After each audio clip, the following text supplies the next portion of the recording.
Насколько и для вас включить. важно, как политику, идеологическое соответствие с партией, в которую бы вы вступили, Вот например? в том-то вся история. Посмотрите, я задаю вопрос Мустафа Ага. Мустафа Ага, почему мы не можем на прошлых выборах, которые вот прошли, объединиться, допустим, с регионалами?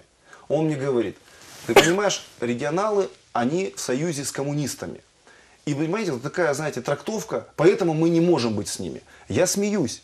Как это так? Но коммунисты, которые нас депортировали в 1944 году, они же сами по себе нас не депортировали, потому что вот захотели и депортировали. Значит, где-то какие-то были процессы национального движения или той нашей национальной политики, которые привели нас. И самое главное, мы не в состоянии были Привели нас куда? к депортации. Они нас привели к этому. В любом случае, я считаю, что любая проблема народа, это проблема не внешних каких-то факторов, это в том числе, ну хотя бы 50%. То есть мы самые виноваты в том, что нас Ну, Нет, нет, не то, что сами, но 50%, вот смотрите, мой либеральный подход к жизни.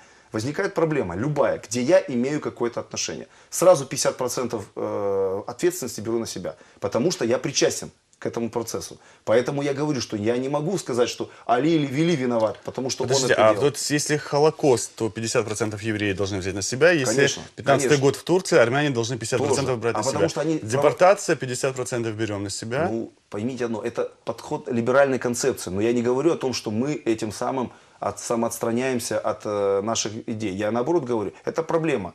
Надо сделать из этого выводы, почему сегодня мы пришли к депортации 1944 года. Что предшествовало? Вот никто же из наших историков глубоко не анализирует и не делает выводы. Сегодня я говорю о том, что если бы сегодня был коммунистический режим, а не демократический, я уверен, что мы опять бы пришли бы к этому витку, к новому виду депортации.